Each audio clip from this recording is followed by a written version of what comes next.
Class is now in session. I'm Professor Hockey, and today we'll be discussing second quarter grades for the San Jose Sharks. The first quarter grades took place after 22 games. Now we are 41 games into the season, meaning this is a 19-game time span over which to evaluate all of these players. It is extremely important to mention that this evaluation will only be of those specific 19 games and will not take into account anything they did through the first quarter of the season. It was a very strange set of 19 games for sure for the San Jose Sharks. Obviously, as we know, they are currently on a 12-game regulation loss streak, meaning more than half of these 19 games have been not the best for San Jose.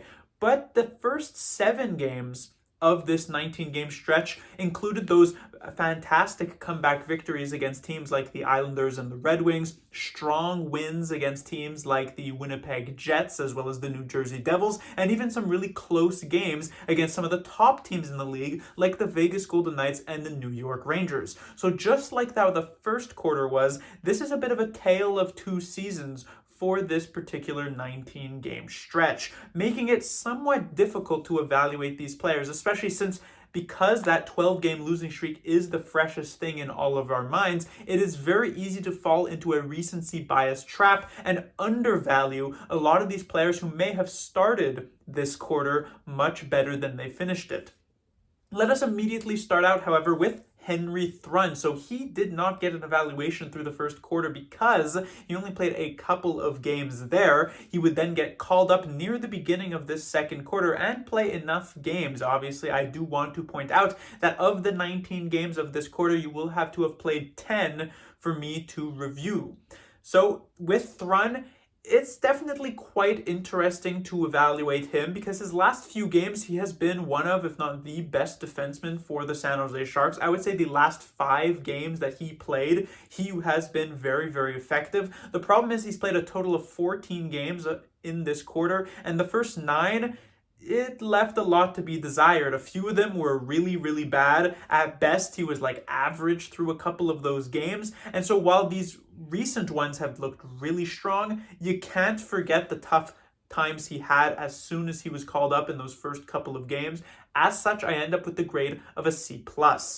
Next, we have Kyle Burroughs, and it's a tough situation for Kyle Burroughs because, as I mentioned in my first quarter review for him, he's being put into a really, really hard spot as the top pairing defenseman for the majority of this quarter with Mario Ferraro when he very clearly does not deserve to be in this situation. But I could only really evaluate him in that role, and most of the time he's been really bad. There was a game he went -5 against the Edmonton Oilers. It just hasn't been a great stretch of play for Kyle Burroughs. Already he was a C- in the first quarter, and now he drops down to a D. Next, we have Jacob MacDonald. He was not evaluated through the first quarter, and in the second one, he really hasn't played a ton of games. He really just barely makes the cutoff, and most of the time he's playing only like 10 or so minutes a night, if even that. And even though he is a defenseman, he's finding a lot of his time as the fourth line forward during those moments. But even though I haven't necessarily been the biggest fan of MacDonald during his time with the San Jose Sharks, it cannot be denied that he is at the very least putting the puck in the net for this team from a very, very minor role on the squad. So 5 goals during this very short stretch of games that he actually ended up playing is actually some solid statistics, and as such, I can't really give him much lower than a B-. Next, we have Anthony Duclair, and I already talked about at length the disappointment that was Anthony Duclair ever since he came to the San Jose Sharks at the beginning of this season. Through the first quarter, I gave him a D+, and his grade actually ends up dropping slightly through this second quarter. It did start off well. Those first positive 7 games of this 19-game stretch actually looked quite solid for Duclair, but this losing streak has been really, really hard on him. It involves a game in which he was healthy scratch, games where he's getting moved down to like the bottom 6, if not even the 4th line. There was a game where he got benched for pretty much the entirety of it, where he only played a few minutes of ice time. He's had moments on the top line and then has been quickly moved off of it because he's just ineffective in that particular role. And so once again, it comes down to how my grades are sort of come up with, which is based on preseason expectations. And while it may be unfair to have hoped from Duclair to be like a 40 or 50 point guy from the get-go, the fact is that that's kind of what he was acquired to be, hoping to be able to be moved at the trade deadline. And as each moment passes, as each game passes, it seems less and less likely that the Sharks will be able to even find a viable trade partner for Duclair unless they're willing to take on half of his contract in terms of retained value, and likely not even get that great of an asset back anyhow. So he will get the grade of a D. Next, we have Luke Kunin. And in my previous review, I was obviously very hard on Luke Kunin, and rightfully so. He has been pretty useless for the San Jose Sharks for the majority of this season. The only thing that really saves him from actually getting an F in this situation is that my preseason expectations of him were quite low, and so he would really have to be not just bad, not just like ineffective, but a massive liability for the San Jose Sharks to him to actually hit that F grade. And so he just barely skirts that line with a D- after a relatively okay first quarter of the season where he had gotten a C+. Next, we have Filip Zadina, and the good news is a slight improvement over this second quarter. We saw games with him up at the top line, a couple of opportunities playing with Hertl and Eklund, and even a couple of decent games in that particular role. The issue was that didn't really last, and during his time in the bottom six for the San Jose Sharks, they have been exceptionally ineffective. He did have a couple of okay games here or there, for instance, the somewhat recent one against the Detroit Red Wings, where he was one of the better forwards in the bottom six for the San Jose Sharks, but it's just too few and far between for Zadina. His effort is extremely inconsistent. There are too many games where he's quite invisible. His expectations were not super high, but relatively so, and so while he'll see a slight improvement because of that opportunity that he got with the top line and looked okay, he ends up with a C-.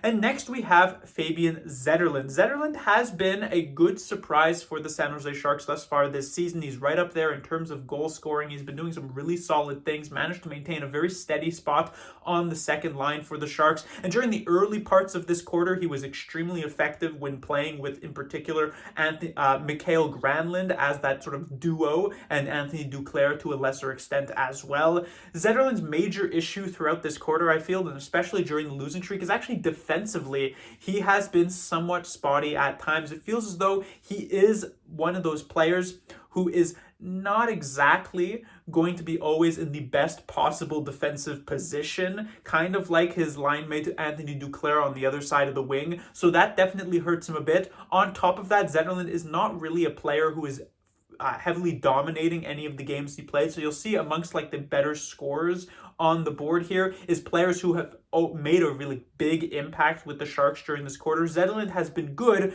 but he hasn't necessarily been great, and as such he gets the grade of a B. Next, we move on to Ryan Carpenter, who once again, he skirted right there at the minimum line in the first quarter. He's doing that again here in the second quarter. He did get a C+ the first time around. I was slightly surprised by him there. This time around, I'm slightly disappointed with him.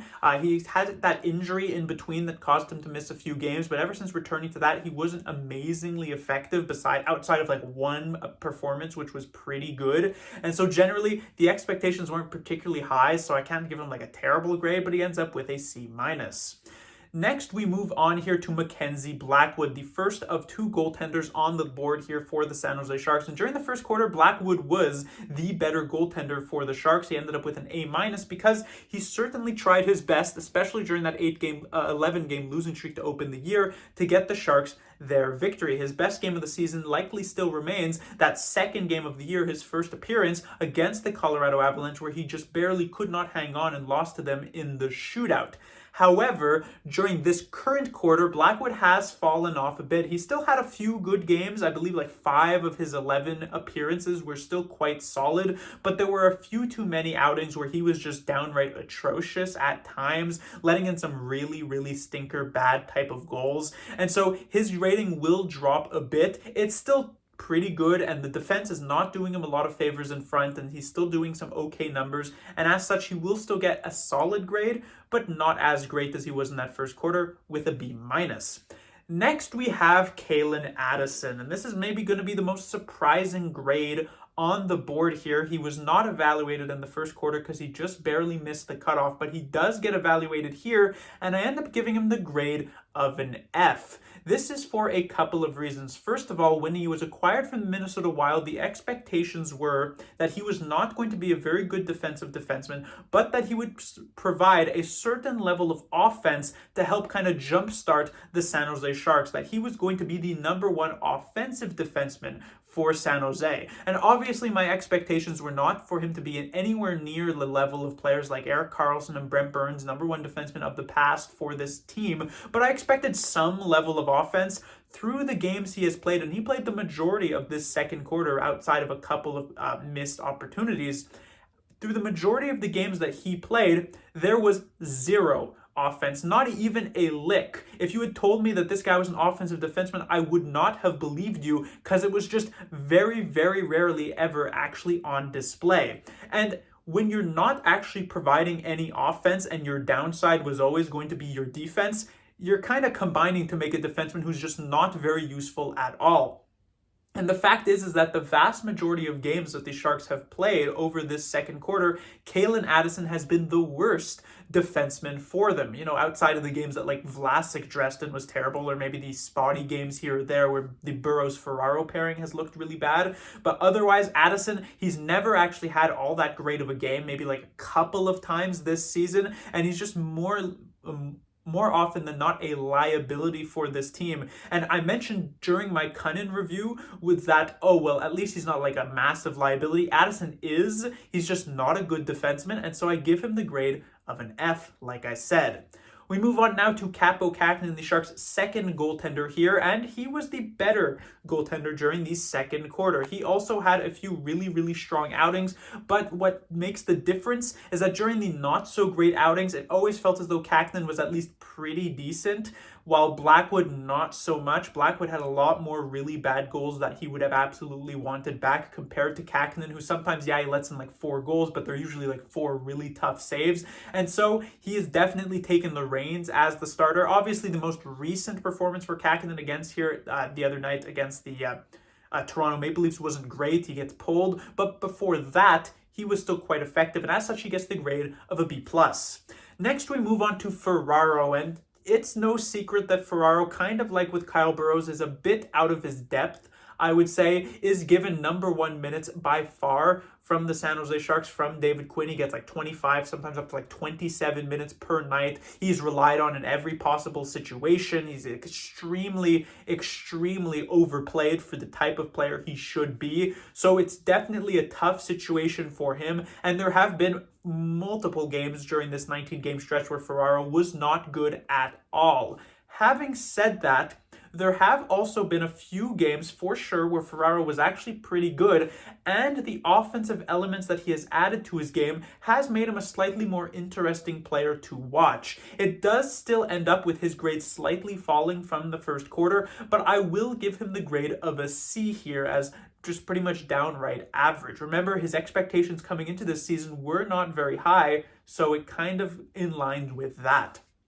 Next, we have Tomas Hertl, who had a pretty strong first quarter, and during this second quarter, the first 7 games that I talked about prior to that 12-game losing streak that we are currently still on were extremely effective for Hertl. He was one of the better forwards for the San Jose Sharks. He was putting up multiple goals. He was the guy that the Sharks were relying on to tie the game in a lot of those miraculous comebacks. He was a big part of that team early on. During the 12-game losing streak, he's had a few good games for sure, and that's what helps keep his grade somewhat elevated, but there have also been a few too many games where Hertl, especially with the expectations that he shoulders, was not very good, and so his grade can't be that great, though still solid at a B+.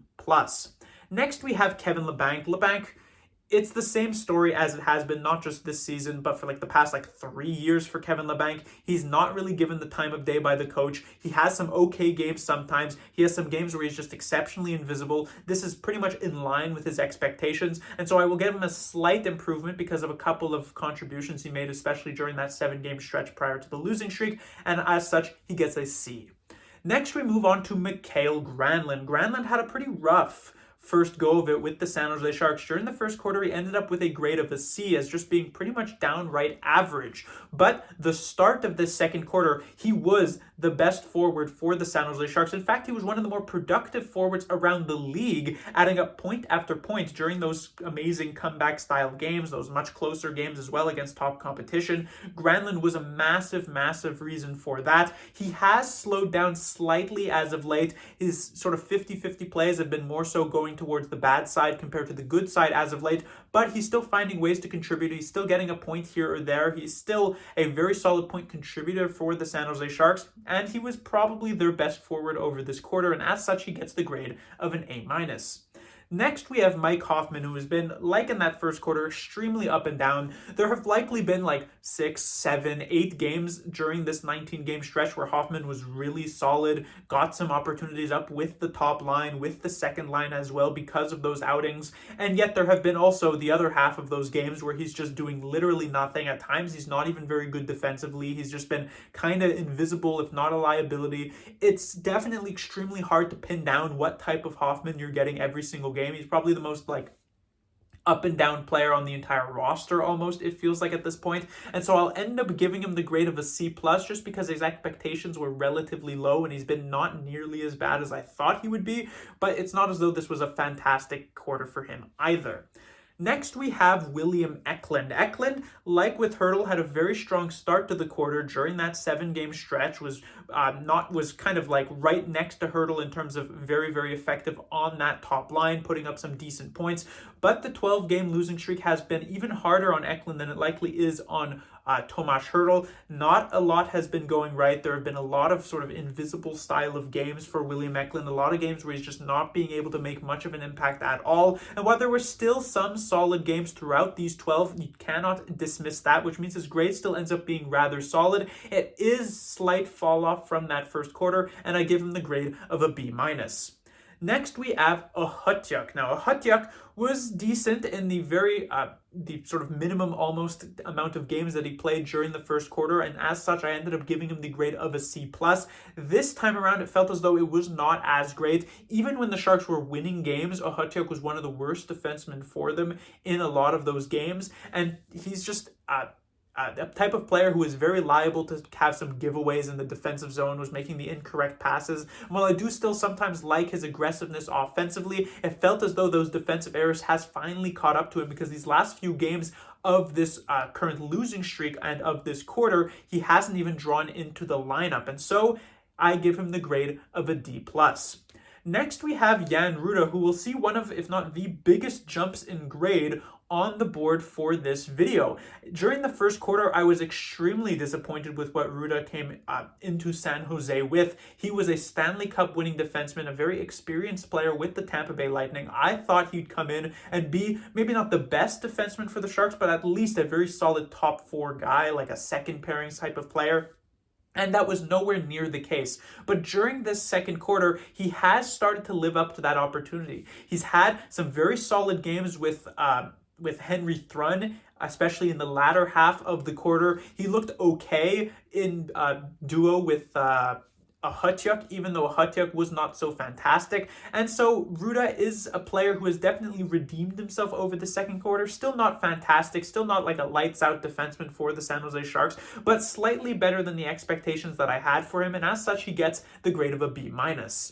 Next, we have Justin Bailey, was not reviewed during the first quarter because he did not play a single game during the first quarter. Instead, he actually got called up in literally the first game of the second quarter against the Washington Capitals. And he's been definitely better than I thought he would be. I thought he'd be a type of guy who gets called up, plays maybe like 3-4 games, 8 minutes a night, does nothing, and then just gets sent back down or something, or perhaps finds himself a home on the fourth line doing nothing. But he's actually contributed here or there. He has some really good speed. He even got an opportunity on the top line at some point, even though that was probably rather ill-advised. And so generally it has been a decent stretch of games for Justin Bailey. A few too many that haven't really been effective, have been rather invisible, which keeps his grade from going too high, but he still ends up with a solid B-. And then finally, we have Barabanov. Did not get a grade during the first quarter, was injured for a large chunk of it, but he's played a decent amount of these 19 games in the second quarter, and he's been also one of the more disappointing players here for sure. A player who, over these past couple of seasons with San Jose, has been a relatively effective top 6 player. That was going to be expected to be the case once more in this season, and in the games he has played, he's just not been nearly as good as we are used to when it comes to Barabanov. Even when getting those strong opportunities on the top line with Hertl and Eklund, he always seems to be the odd man out, the weakest link. He gets dropped down to the third line. You're thinking maybe with weaker competition against him, he'd be able to drive that line. It doesn't really happen. The individual effort is occasionally there on like a couple of shifts per game, but not consistent at all. And it's just generally not been a very good year for Barabanov. Even though he has potted a couple of goals here or there during the stretch, it's just not satisfactory for him, and as such he gets the grade of a D. But that will do it for these reviews here. Generally, this stretch of 19 games, while it did start off relatively promising, obviously the biggest news headliner here is the 12-game losing streak that is still moving on into the third quarter of this season. It is also important to remember that all of these grades are strictly based on the 19 games they played, not the first 22 games, and it's going to be difficult in one's mind to really differentiate between them. But this is the 19 games isolated, and it was okay, but maybe not so great. Class dismissed.